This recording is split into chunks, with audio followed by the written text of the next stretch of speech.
Members, partners, staff and service users, on behalf of the Executive Committee of NIACRO, please welcome to this very special 50th Annual General Meeting. I am Magella McCluskey, the current chairperson of NIACRO's Executive Committee.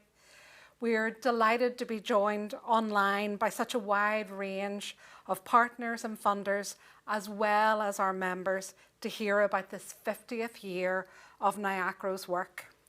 It is, as you may know, the last AGM in which we will be joined by Olwen Lyner as our CEO, a profound moment for the organisation, and more of that later. We are still living and working through the COVID-19 pandemic, and this has continued to challenge the delivery of our services and once again required us to hold this AGM virtually. You may recall we updated our Articles of Association at our 49th AGM to allow us to do this.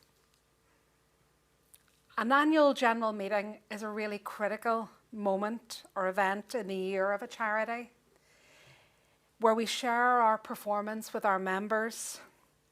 During this AGM, we'll be giving you all an exciting insight into the breadth and depth of the work we've been undertaking in the last year, as well as conducting important organisational business. Towards the end of the meeting, we will also be hearing from Minister Long. So let's get started. Firstly, we have received a list of apologies for the meeting. I hope you're content that we take those as read. In accordance with the usual practice of NIACRO, the minutes of our 49th AGM were tabled at a meeting of the Executive Committee and were agreed as accurate. Copies of these minutes are available by emailing the organisation, and I am assuming you're content that we take those as read. So now I'm going to move to hearing about the work of the organisation with an in-depth look at our annual report for 2020 to 2021. We will be hearing from Olwen and members of the senior leadership team, as well as some of our service users. During this presentation of the annual report, you can use a Q&A function at the bottom of your screen to ask questions or leave comments. Olwen will join me later to answer one or two of these questions. So along the bottom of your screen, you will see an icon labelled Q&A. When you click on that, you will see an area to the right of your screen where you can type questions. Now it's over to Olwen and the team. Thanks, Magella. 2021 marks half a century of NIACRO's work, supporting people involved with criminal justice, their families, as well as the wider community. Born in the first years of what would become a 30-year violent conflict and operating within the criminal justice voluntary community sector, NIACRO has survived through 50 years as one of Northern Ireland's key crime reduction third sector organisations. To mark the year, we have produced both a special edition of our magazine NIACRO News and an academic article which has been published in the Irish Probation Journal. Covering some of the same ground, the journal article identifies why the organisation may have survived, focusing on adaptability, diversification, surety of purpose and partnership, while the NIACRO News edition focused on the services as they developed and changed to suit the circumstances of the time. In terms of adaptability, that meant to the external environment and the challenges of the operating realities. For diversification, building on work with adults who'd been involved in the system, folding in work with families and then their children, and developing a commitment for the need for early intervention. As to surety of purpose, it's the recognition that the third sector has the capacity to provide many services, but that NIACRO needed to stay in touch with its key mission and remain close to the criminal justice system. And as to partnership, that together we can provide more, and that we need to seek to find levers that facilitate connection, just as we do with many of our third sector's partners through ASFO, accessing services for those who have offended, a voluntary sector grouping that we facilitate. NIACRO's story is about all of its people, its staff, its volunteers, its executive committee, and those who use its services, who've always worked to the values of the organisation in their hearts. At this 50-year point, it's a privilege to lead an organisation that reflects and learns from the past and strives each day to make an important contribution to changing lives and changing policy. Those 50 years tell the story of a voluntary organisation working in a contentious, demanding, but hugely rewarding field. We know we've made a difference to thousands of lives of individuals of all ages and life experience, and we've contributed to building strong and positive community lives in many parts of Northern Ireland, and we've played our part in shaping public policy. We haven't succeeded in everything we've tried to do, and there have been times when we've felt under siege. But all the time, we've been building experience and learning how we can do things better. This has included seeing when it's right to revisit what we're doing and to change track if that makes it more likely we'll achieve our goals. Reflecting on the past 50 years reinforces not only how much NIACRO has grown, but how flexible the organisation has been in adapting to the needs and circumstances to people with convictions, their families and our communities. Over those 50 years, the landscape has changed, and so have we. The landscape now includes the Probation Board for Northern Ireland, the Youth Justice Agency, the Criminal Justice Inspectorate, the Prisoner Ombudsman, the Northern Ireland Human Rights Commission, the Commission for Children and Young People, and the Police Ombudsman. These key agencies have contributed to the operation of criminal justice and the development of its policies and practices to provide a more humane and person-centred response to people who have offended. But more can be done. We in NIACRO need to be able to provide services that are effective and necessary, and at the same time evidence the concern that emerged from our work. Keen to improve our own practice, we routinely evaluate our work and have invested in a bespoke data capture process to demonstrate what and how much we do and its impact. The year we're accounting for today, 2021, was an unprecedented year for every organisation in our sector. It was one which challenged, but which also brought the opportunity for learning and reflection. In March of 2020, NIACRO had to quickly adjust to the impact of the COVID-19 pandemic. We immediately set up a helpline for service users, especially those families unable to visit their relatives in prison. Staff rapidly learned how to best manage working from home, and we used new technology to keep in touch with service users. Feedback from our partners was that we adopted a proactive approach from day one of the March 2020 lockdown. We demonstrated our commitment to maintaining service delivery in every way possible to reach those needing service, and for some more than ever, and to support those efforts of the statutory organisations across criminal justice and beyond.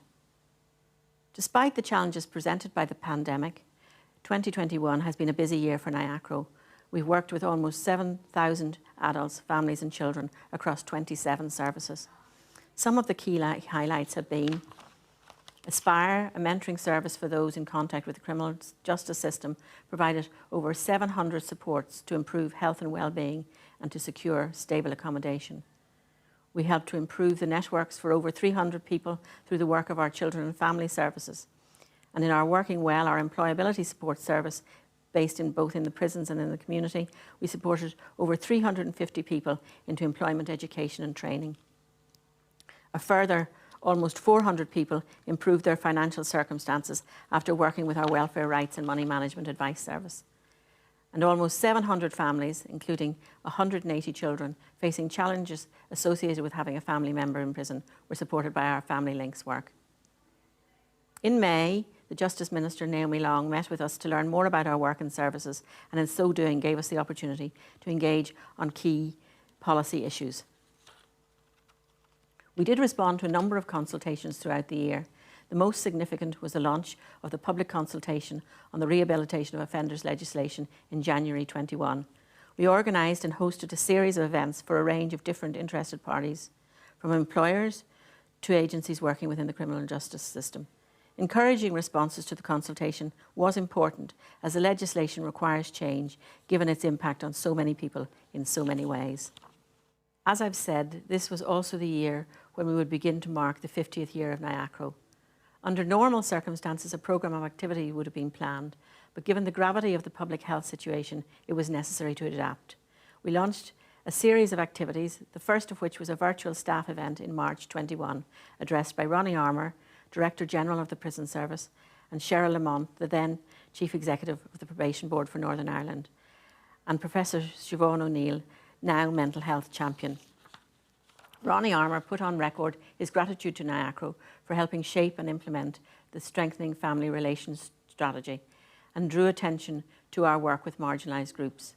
Cheryl Lamont recognised the contribution to influencing public policy makers and highlighted the responsiveness and agility of NIACRO staff during the pandemic to ensure that we can, together, continue to meet the needs of service users. I'm now going to pass you over to Fiona Green, our Director of Operations, and our senior leadership team colleagues to showcase some of the services. But first, in this, our 50th year, we especially want to hear the voices of those individuals who have benefited from our service. So let's hear from Gerard, not his real name, who's worked closely with the Adult Services team. My worker gave me a lot of support when I was stuck in a bad situation with debt, homelessness, my marriage breakdown, drugs and mental health problems that I could not see any way out of. They helped me break down each issue and looked at what could be done to resolve it bit by bit.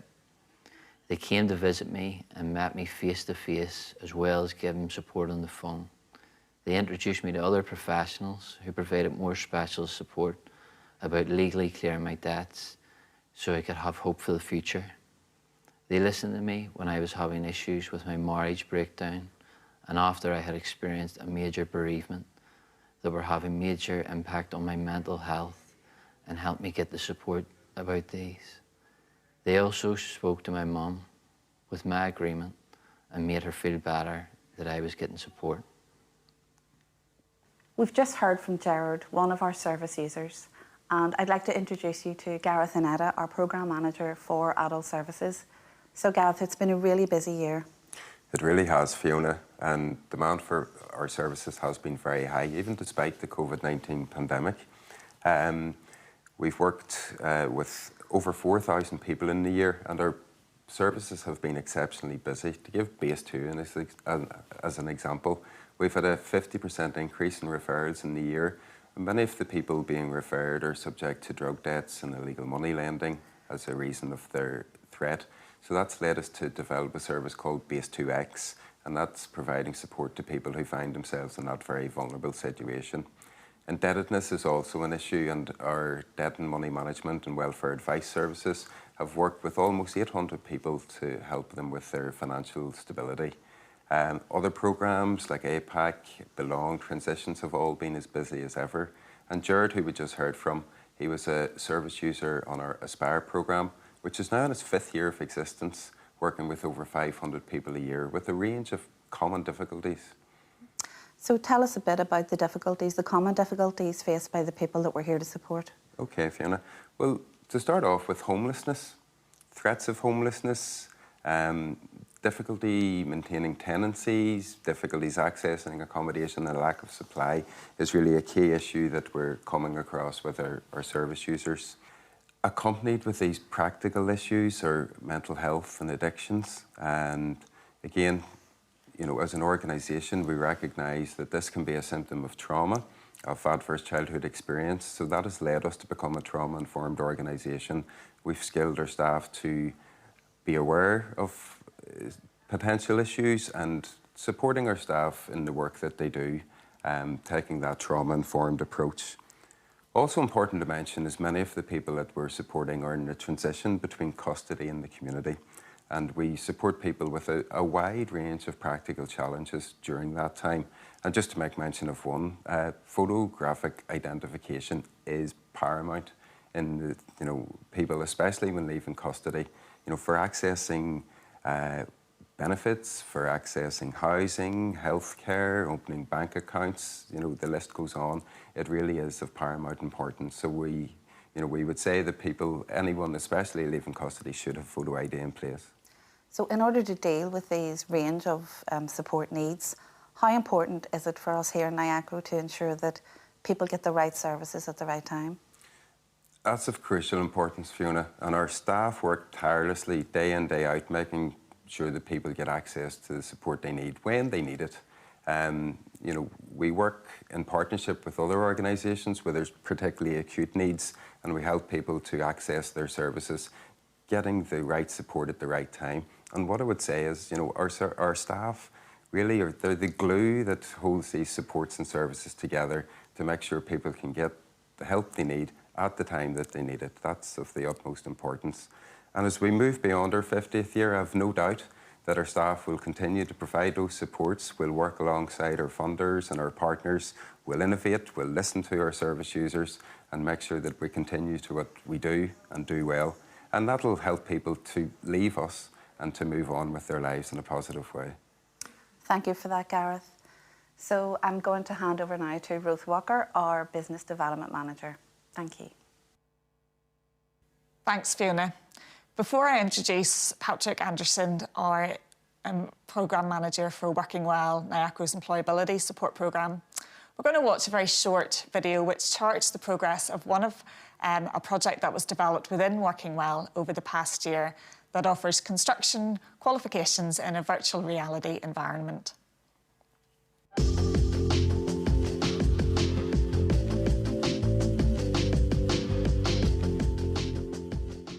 Setting up work placements for people in high security prison is exceptionally challenging. So we decided to use virtual reality to get those experiences into prisons.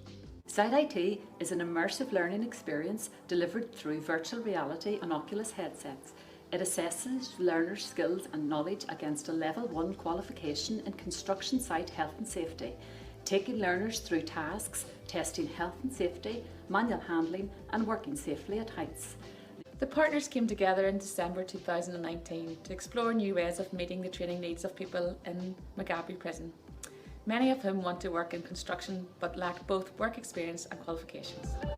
Even though COVID-19 brought a lot of challenges to the project and to the team members, we believe that this Site IT will create opportunities for those in the prison system who want to have a further education and learning experience.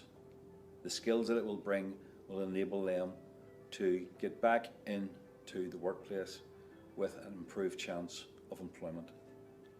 Outside of that, we see great opportunities for it also within the careers and promotional section, especially for the construction industry.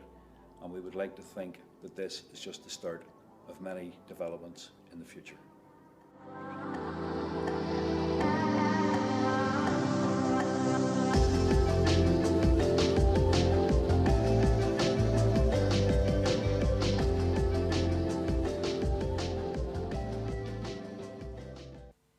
So Patrick, Site IT represent very much the highs and lows of the past 18 months for us. The highs being the innovative introduction of technology to training, and the lows being the frustration at not being able to deliver face-to-face in the prison environment. What other highs and lows have there been for Working Well over the past 18 months? Yeah, in terms of the lows, Ruth, I think, as you said, not being able to work with our clients in person in a face-to-face way has been a challenge for us, and we've had to think about new ways of doing that. But that has also brought highs, because we have continued to work very, very closely with our partners in the probation service and the prison service, and that trust and that relationship has continued to grow, and referrals still coming into us in the same way as they did before, and each of those referrals represents a real person who we've supported then to increase their levels of education, skills and training, and hopefully into an employment outcome, so into a job that means that their quality of life will improve and hopefully their chance of reoffending will decrease. And also we've been able to introduce a dedicated support to those serving a community service sentence, so they'll be able to do up to 20% of their hours with us, and even if they have a job already, again, we'll try and improve their education and training outcomes and improve the quality of the job they're in and improve their quality of life. So lots of positives even in a challenging year for us. So Patrick, with all the changes that have gone on over the last 18 months, how do you see those changes shaping or changing the shape of Working Well over the future years? I think we'd already started with the likes of Site IT, and we're continuing to move with that innovation and working in a more innovative way. So we've used a lot of short online courses to engage our clients, and that's been extremely popular, and our clients have engaged very well with that. So we continue to expand our offering week on week, and we're able to react very quickly to the interests and the needs of our clients. And we've seen lots of opportunities emerge in the top 3 areas of interest for the clients that we work with, those being construction, hospitality and warehousing. So we're trying to work more closely down those routes with the employers in those sectors to try and create a very supported pipeline for our clients into employment. And at the same time working with those employers who may have never employed somebody, maybe to their knowledge, with somebody with a conviction. So giving them the right skills and advice and guidance that they may need to be able to open up those opportunities. And we've been doing that through the support of the likes of the Ban the Box campaign. Great. So lots of opportunities, even in the midst of lots of challenges. Very much so. Thanks, Patrick. So we're now going to hand back over to Fiona.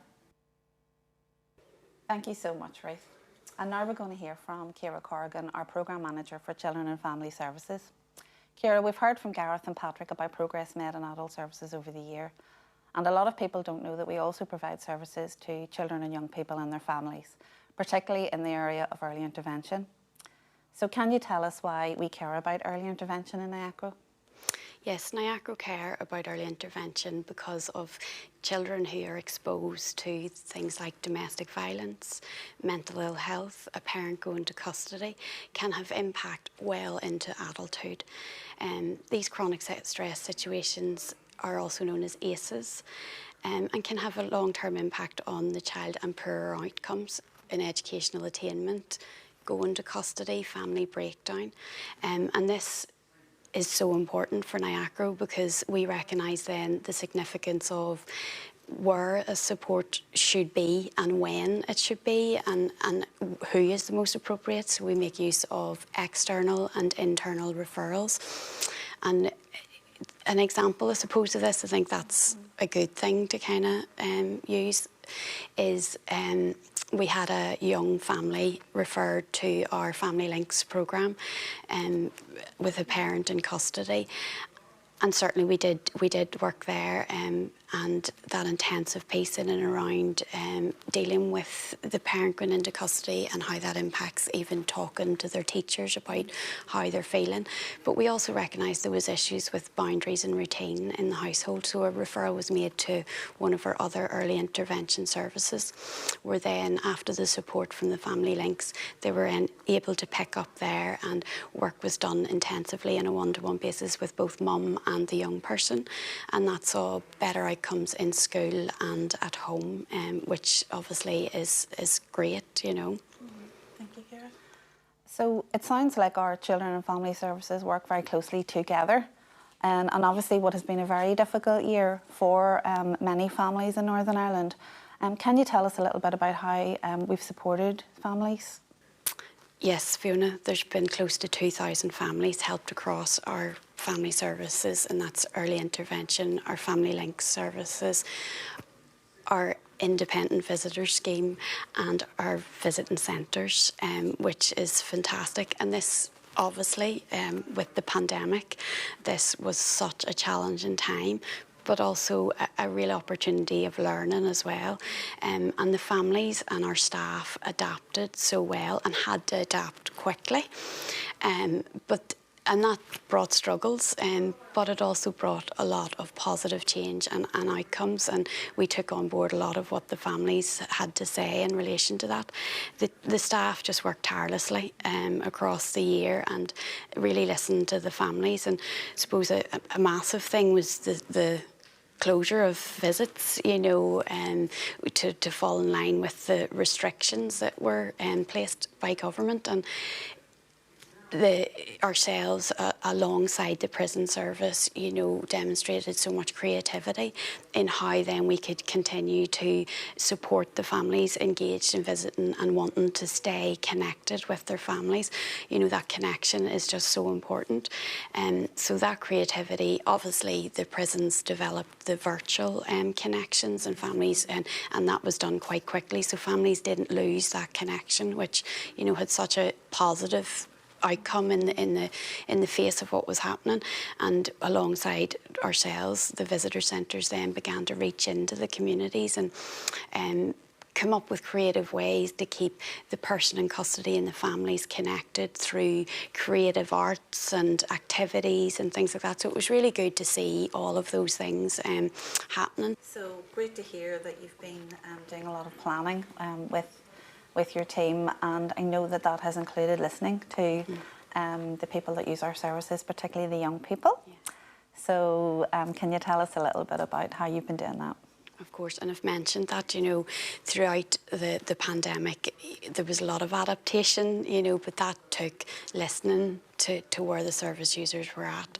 You know, there was a lot of things that we identified, even with the online, that they didn't have access and things. So we worked with them to try and support them and listen to what they needed and adapted our services to meet those needs. During that time, we also consulted with young people for consultations, and we see the importance of that, and as do the young people. But we also got them to feedback on service provision, and I think I'm just going to give two highlights of that now, because it speaks better than I do. So one of these come from, we had a residential when it was safe to do so, obviously, and took the young people away from our independent visitor scheme. And during that time, they were to have an opportunity through a light box exercise to talk about what the mentor meant to them. And this piece is just really quite impactful on what the visiting scheme means for them. I can talk to someone who is there for me. No formal stuff, just someone for me, you know, which it just, I think it speaks volumes about the impact and what that means for them. And then obviously throughout the year we had Volunteer Week, and during that time one of the young people involved who has a mentor penned a letter to her mentor, and again I just want to read that to you. I've known you for 6 years already, and over these years, they have been amazing. You have been so nice to me, so kind. The days we go out are never boring. It is always fun. You're more like a big sister. I hope the bond will last forever. Thank you for being a great mentor. And I think this speaks volumes of the service provision, the fact that we listen to our young people, and we will continue to listen to our young people, our families, and the women that we work with as well into the future. Thank you so much, Ciara. So now I just have to hand back over to Olwen. Thank you. Thanks, team. I hope those conversations have given you a flavour of our work and an opportunity to meet the senior team. And you can hear more from those who use our services when they'll give voice to their experiences on our social media channels next week. And just to note, on Friday night last at the Belfast Telegraph IT Awards, the Site IT project which we showed you was nominated for the Best Not-for-Profit IT Project and won. I now want to move to a focus on our current policy concerns. As we mark our 50th year, and in the absence of the capacity to run events, we took a decision to do a root and branch review of the key policy asks that the organisation has at its 50-year point. Everybody got involved, and this is a result. Our 5 policy asks at 50. The first is the effective resourcing of early intervention programmes and services. Early intervention works on the principle of intervening at an early age or an early stage to help children to develop skills they need to live happy, healthy and successful lives, and to work to reduce the negative impacts of disadvantage. Evaluations of the Early Intervention Transformation Programme contribution indicated that the programme was, overall, making a significant contribution to family and child life, and you heard from Ciara how we deliver in that space. The Children and Young People's Strategy 20 to 2030 references its success and also the need for early intervention, particularly for young people living in poverty. Yet no explicit commitment has been made in this, our executive publications, to resourcing a comprehensive early intervention programme over the near future. On the principles of justice reinvestment, that safer societies are formed by stronger families and communities, NIACRO wants to see an executive-led interdepartmental commitment to, firstly, resourcing a comprehensive early intervention programme over future years, and secondly, resourcing the tackling of educational underachievement through resourcing the recommendations of the experts' report, A Fair Start. It's vital to our children and young people that whole families thrive, and in turn that will enable our community to do better. Our second ask is that we want to see a raise in the age of the minimum age of criminal responsibility, MACR as we call it. Northern Ireland's criminal age of responsibility is set at 10 years old and is one of the lowest in Europe. The recommendation to raise the age was one of the key elements of the Youth Justice Review in 2011, and it has remained unimplemented. All three of Northern Ireland's Justice Ministers have publicly supported raising MACR in line with international standards. The UN Committee on the Rights of the Child recommends a minimum age of criminal responsibility at 16 years. Movement on the minimum age of criminal responsibility in other jurisdictions is evident. However, despite the UN recommendation, Northern Ireland has remained unchanged in clear contravention of children's rights standards. Raising the age of minimum criminal responsibility would remove numbers of children entering the criminal justice system, support the expansion of evidence-based early intervention services, ensure that children and young people are supported, not punished, and demonstrate a commitment to trauma-informed practice as well as an understanding of the underlying effects of offending, the role of brain development as demonstrated by research. And we do need to see movement on this issue. Our third ask is that delays in the criminal justice system are addressed. When criminal justice does not perform effectively, it can have a significant adverse impact on the lives of all of those involved, on victims, on defendants and on witnesses and their associated families. It also wastes significant amounts of public money, which could be more productively spent elsewhere in the system. A key feature of how the system in Northern Ireland has operated has been a failure to complete cases within reasonable timescales. In 1920, the median time for cases to be dealt with from the date of an offence until a verdict delivered was 72 days for the magistrate court and 410 cases for a Crown Court case, and 698 days where the case involved a sexual offence. The key key causes of delay are weaknesses in the early stages of investigation. The progress of cases through the system is punctuated by practices and processes that are not efficient and that work against the timely delivery of justice.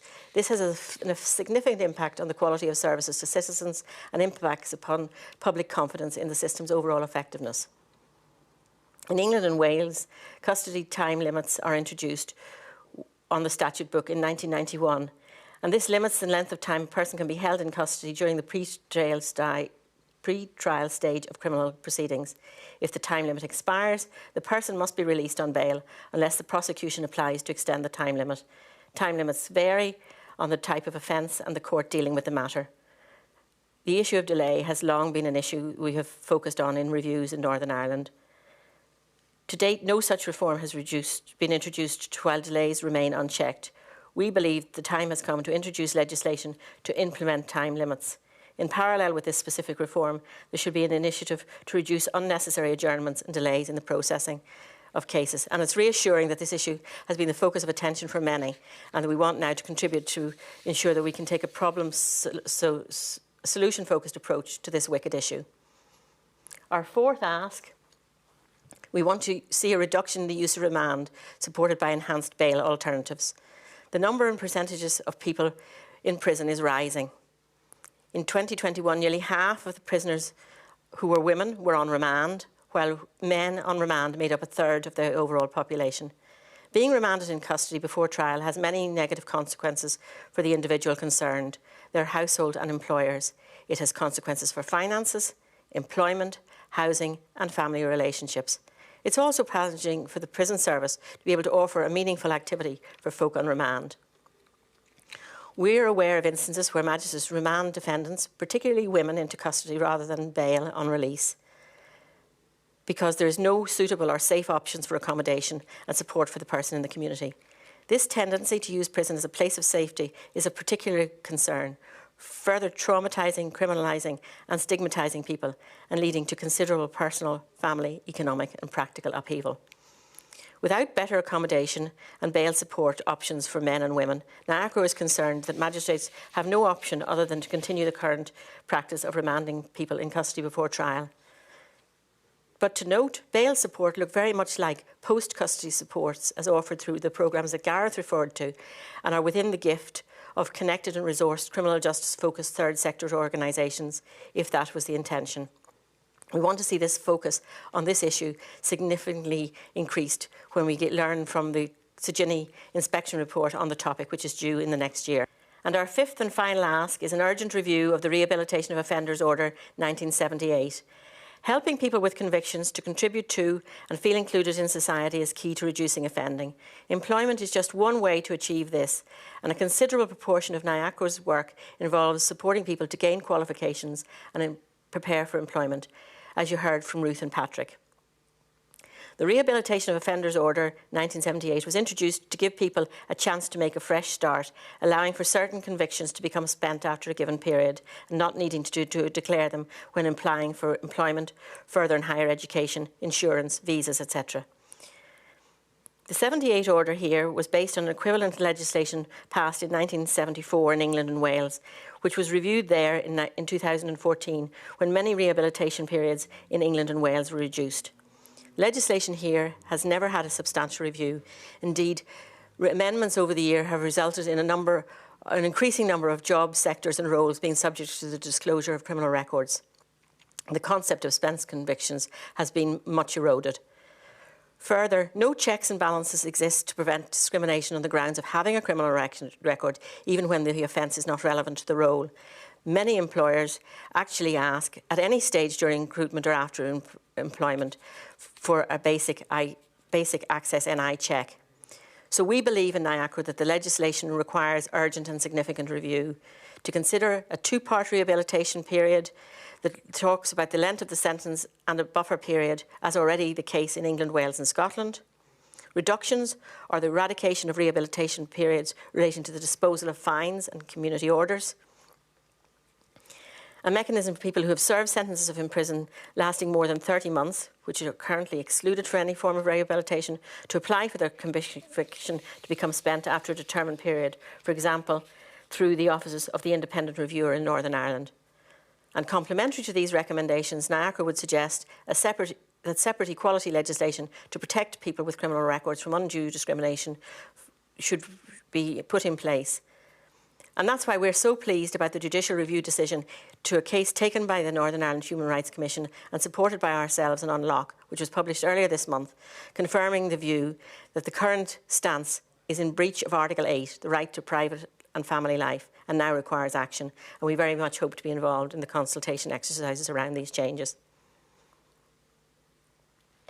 Returning, therefore, to the year under review, the organisation is more than grateful to the ongoing support of its partners and funders, as well as the sustained commitment of its staff, volunteers and executive committee.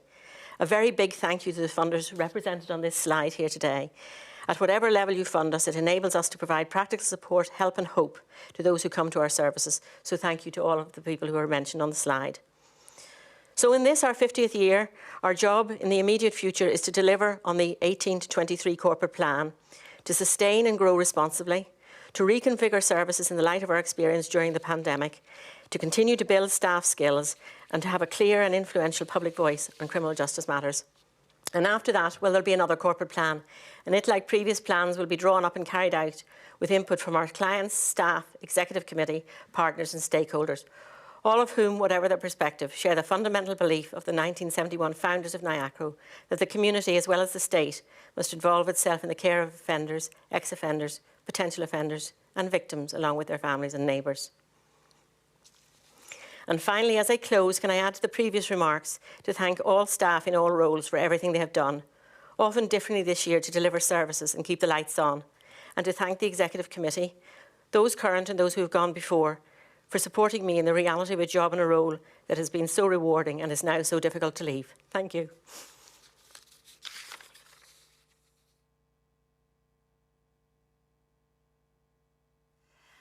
Thank you to Ciara, Patrick, Ruth, Fiona, Gareth and our service users for sharing such a vivid report of the organisation's work, and to all our staff, funders and partners for your ongoing support. But on behalf of NIACRO's Executive Committee, I particularly want to reflect on the retirement of our Chief Executive, Olwen Lyner. I realise that finding the words to adequately describe how Olwen has led the organisation over the past 2 decades and the impact she has had is quite a challenge. So I just want to highlight a few of the aspects that I have particularly valued and believe make her the respected leader we all recognise. She is, as you will all recognise, absolutely honest and direct. She doesn't hide a difficult or challenging message, and she's also entirely comfortable to tell her board and colleagues when things haven't worked out or they haven't got done. That breeds a culture of honesty, trust and accountability that is absolutely critical to the effective running of NIACRO and its partner relationships.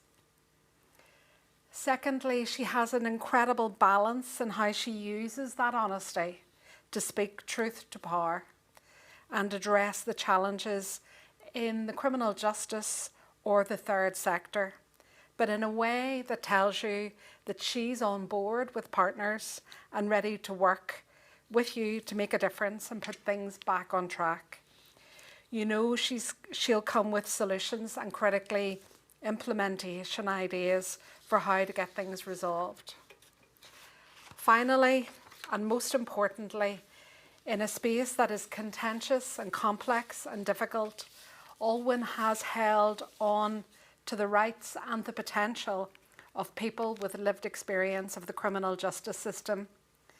Not only does she believe in the need for second or third chances, but more than that, she delivers those. She has accepted people where they are and modelled that value for the organisation.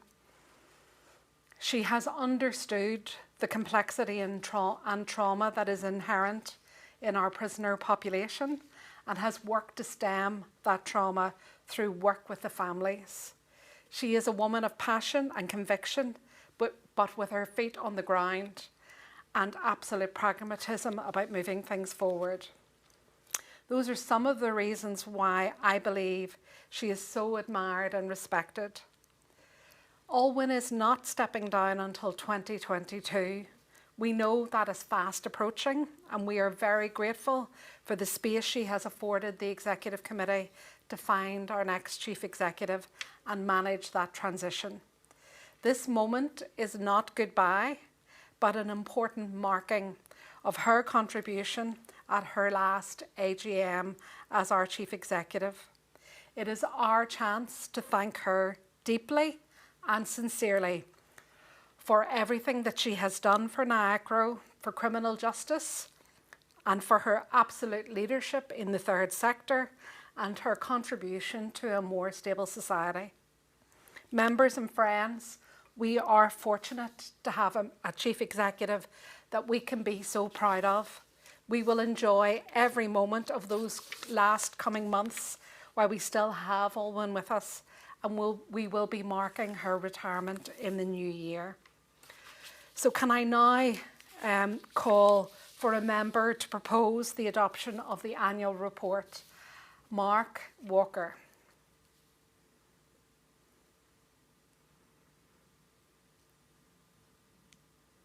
Good afternoon. Yes, I can recommend adoption of this year's annual report. Thank you, Mark. And can I ask for a formal seconder of the annual report? Christine Hunter. Thank you, Majella. And yes, I'm very pleased to be able to second the adoption of this report and such a thorough presentation of it. Thank you very much, Christine. I'm now going to call on our Treasurer, Tony Glover, to present the annual accounts for 2020 to 2021. Thank you.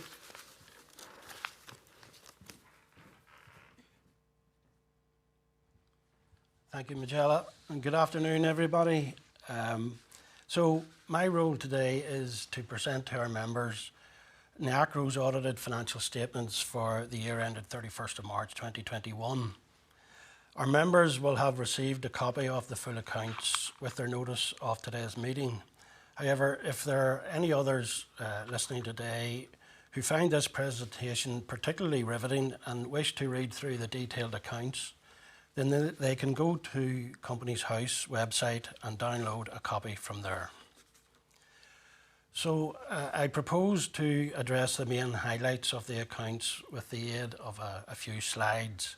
I must emphasise that this is just a brief summary of the key results for the year and will not cover the substantial detail that you will find in the full accounts. But before I turn to the accounts, I must really acknowledge NIACRO's 50-year anniversary.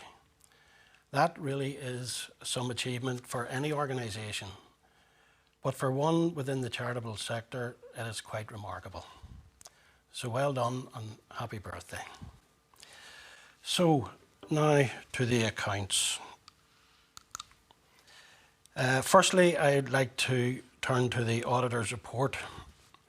The auditors have reported on our accounts, and that is included in the full accounts. It covers 2 pages, and it refers to the various legal and accounting regulations to which our accounts are subject, and our auditors express their opinion on the matters they're required to cover.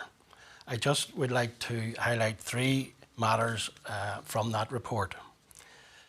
The auditors confirm that our financial statements give a true and fair view of NIACRO's financial position. They also confirm that the accounts have been properly prepared in accordance with the regulations. And as an executive committee, we have prepared the accounts using the going concern basis of accounting, and our auditors do not disagree that this is appropriate.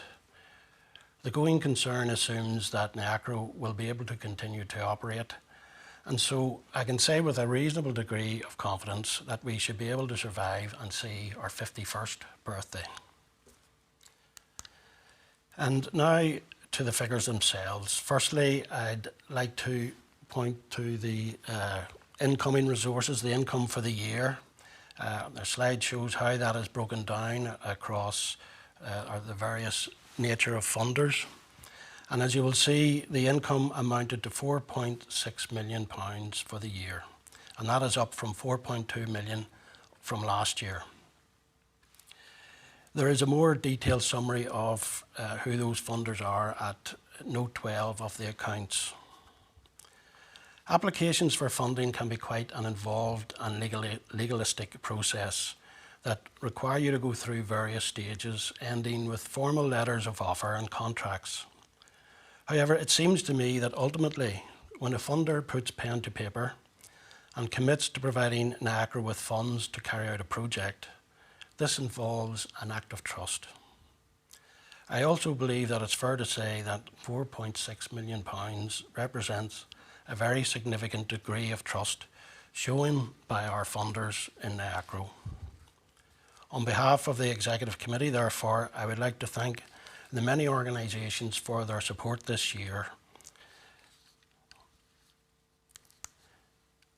That's another illustration of our income for the year. So for the 4.6 million that we received, what did we do with it?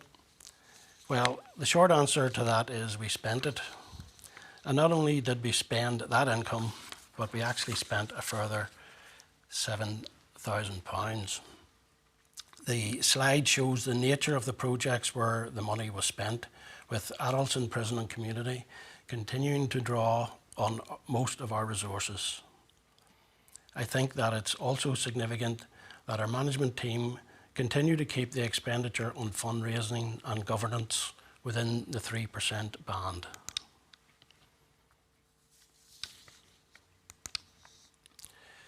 So as we bring together our income and expenditure figures, the summary statement of financial activities shows the categories of income and expenditure for both 2020 and 2021, resulting in net expenditure for both years. In 2020, that net expenditure was £26,000, and as I said earlier, the net expenditure for 2021 was £7,000. So what that means is that our reserves have been reduced by that £7,000 in the year, which is not really a bad result, I believe. So I would turn now to our balance sheet. which is a statement of the assets and liabilities of the organisation on a particular day, and that is the 31st of March 2021. We, the Executive Committee, are pleased to be able to report to our members that NIACRO's financial well-being continues to reflect a healthy position, with the project's accumulated fund standing at 1.18 million on that day. In fact, the only movement from last year was a £7,000 overspend for the year. This slide illustrates how that deficit has been allocated between the different components of the project's accumulated fund. Last year, I highlighted the significant shift in NIACRO's cash flow requirement, and that has become a feature of the organisation's financial management in recent years.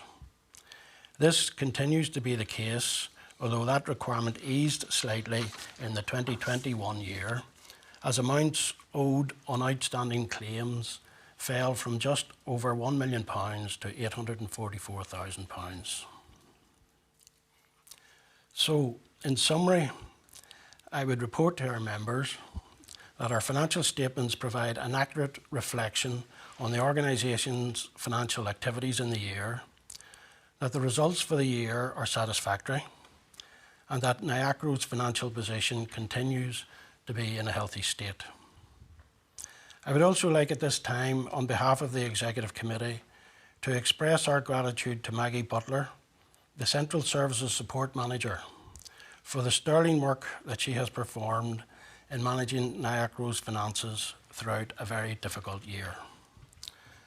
Now, that completes my review of our financial statements, but before I hand back to the Chair, I thought, with it being the 50th anniversary year, it might be interesting to take a short stroll down NIACRO's financial memory lane. So I have one last slide for you. What I've done, I've brought together 3 years' balance sheets from our 50-year history. The 1971 balance sheet maybe looks a bit strange, and the reason for that is it's actually a figment of my imagination. This is intended to be day one of NIACRO's existence, so in fact no balance sheet actually was prepared for that day. So what I'm suggesting is that for the first meeting of the first Executive Committee, they had a whip round to pay for the tea and biscuits, and they ended up with 10 quid.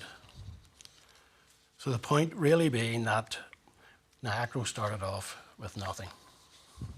However, in that year, the Executive Committee did put together a financial budget, and they concluded that they needed £5,000 to operate. There were 2 staff, the organising secretary and an office secretary.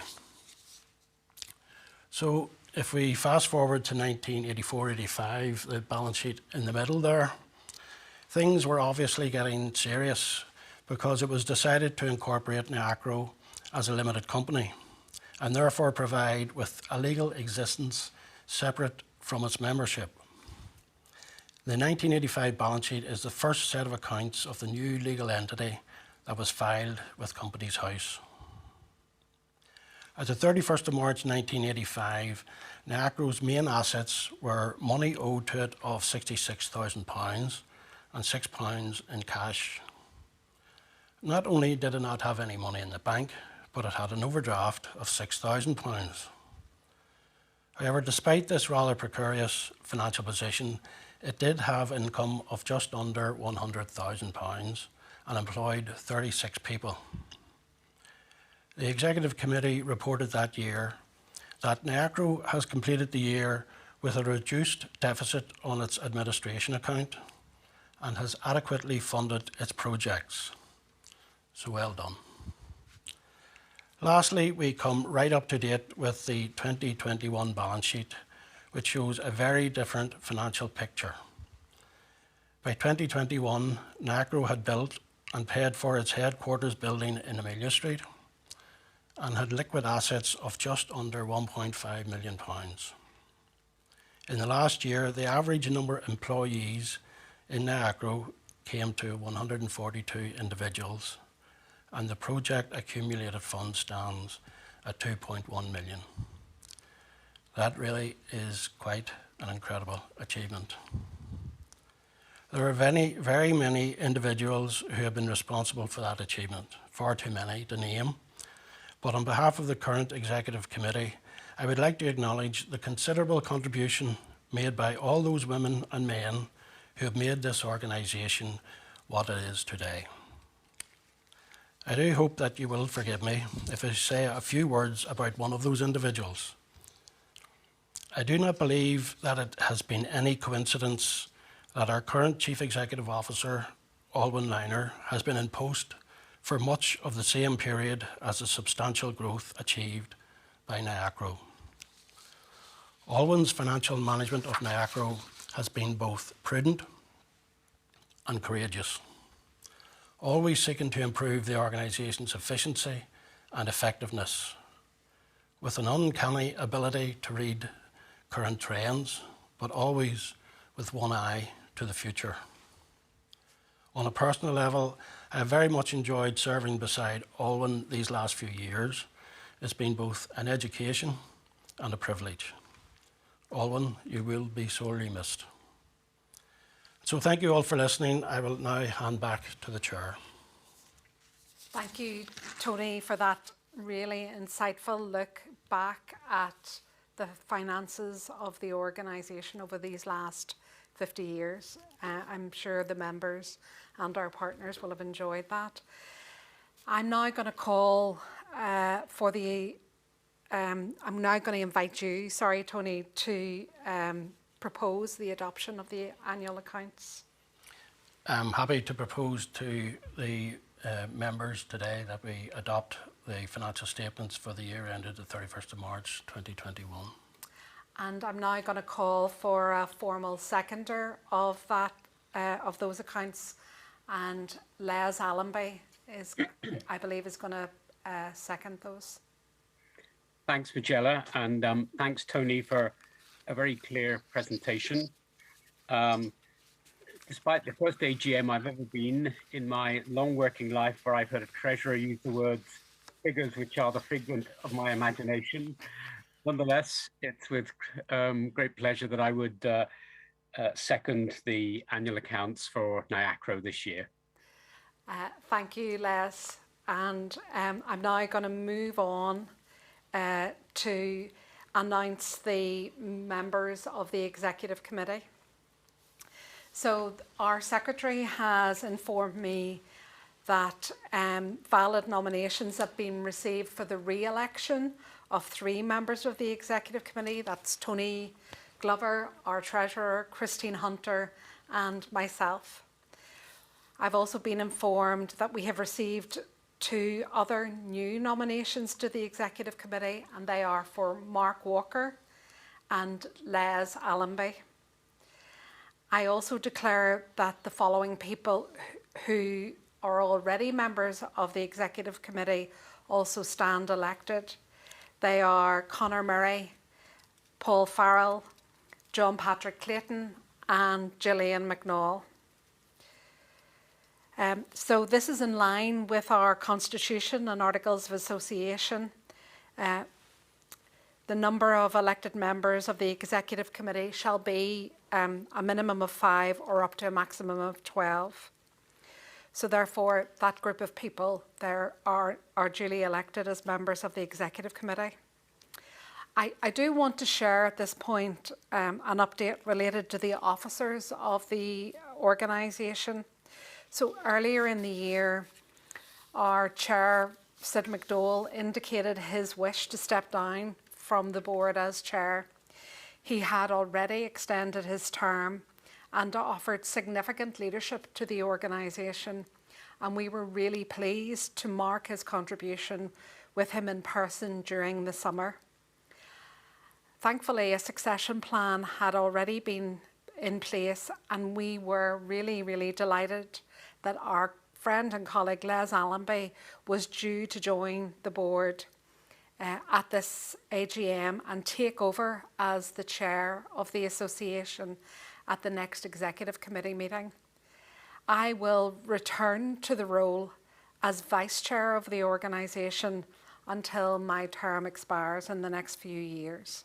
So I just thought members would be interested to hear this news, and I want to congratulate Les for his chairing of the organisation. I'm delighted to be able to work with him. At this point, I just want to thank my colleagues on the Executive Committee. You can imagine that this is a period that has required quite a lot of additional time and commitment from any board, and I want to thank everyone on the Executive Committee for their diligence and attention to NIACRO. So we now move to the next bit of business, which is the appointment of auditors, and I'm going to call on Tony again to move a proposal of the reappointment of our auditors.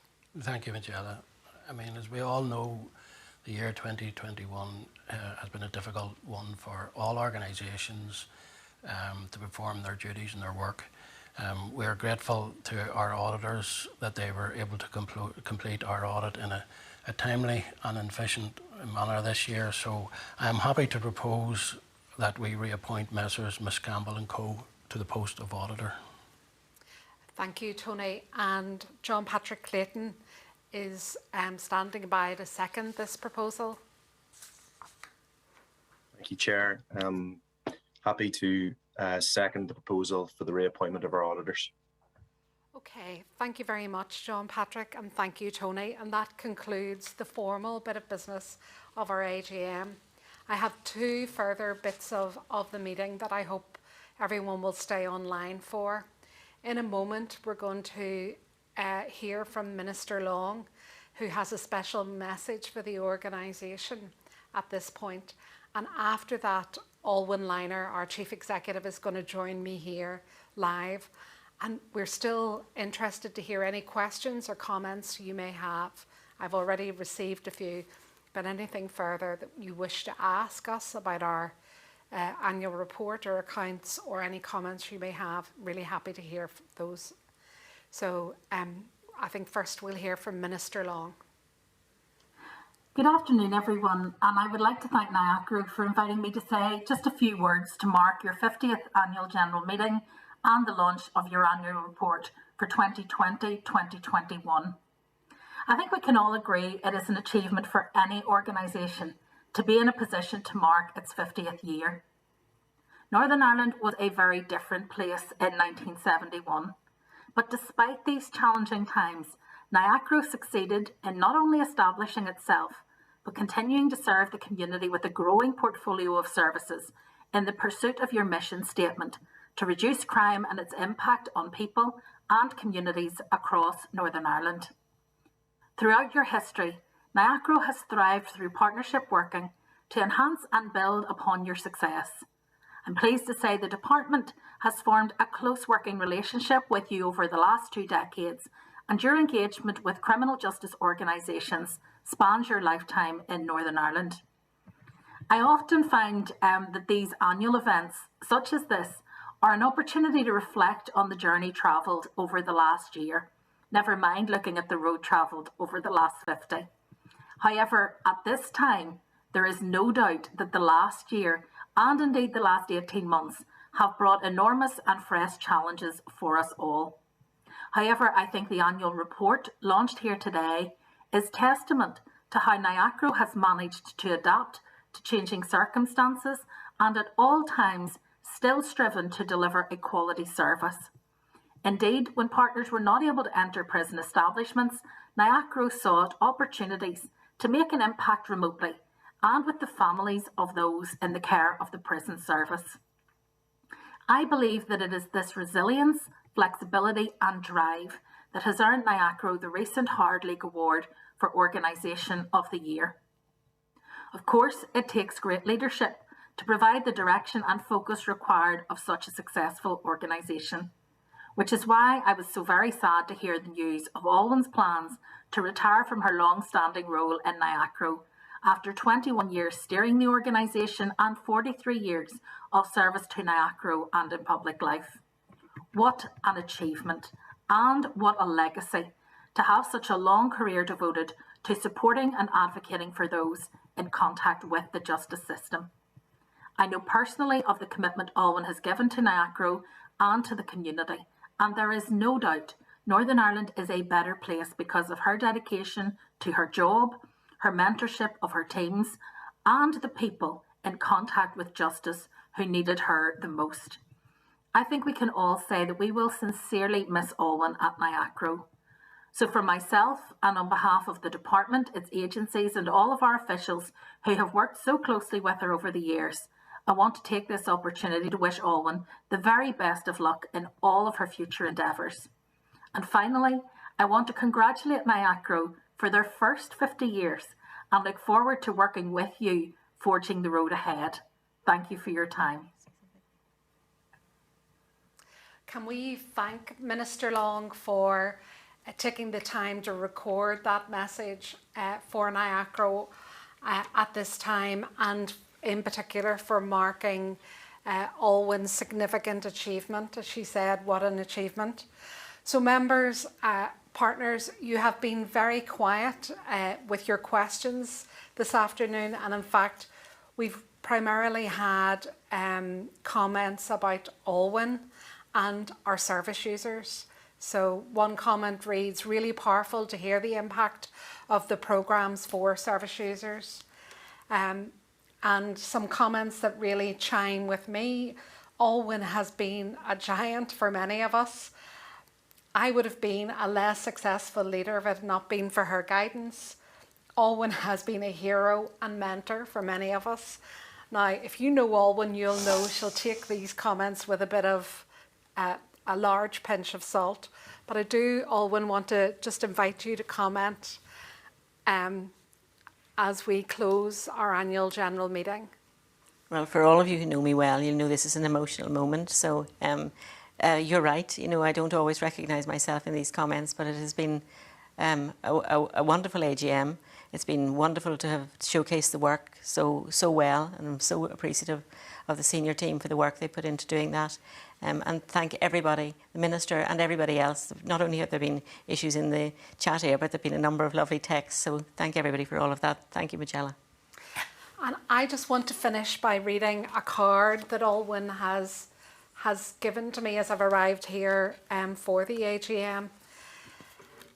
It's the first I've received and probably the last as chair of NIACRO, but nevertheless worth reading. Dear Magella, I am writing to commend the work of the McGilligan Visitor Centre team. Each of the team members make their own contribution to supporting and serving all visitors. I was blessed to receive their care and attention at each visit, as did my husband.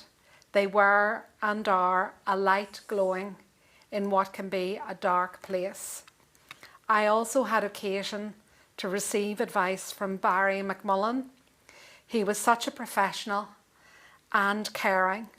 The advice he provided helped me steer the confusing paths of benefits and insurance. Many thanks for the services your organisation provides. Warm regards, Carol. So I think leaving the last word to our service user is the fitting way to close this, our 50th annual general meeting. Thank you very much for your time and for joining us this afternoon. All the best. Goodbye.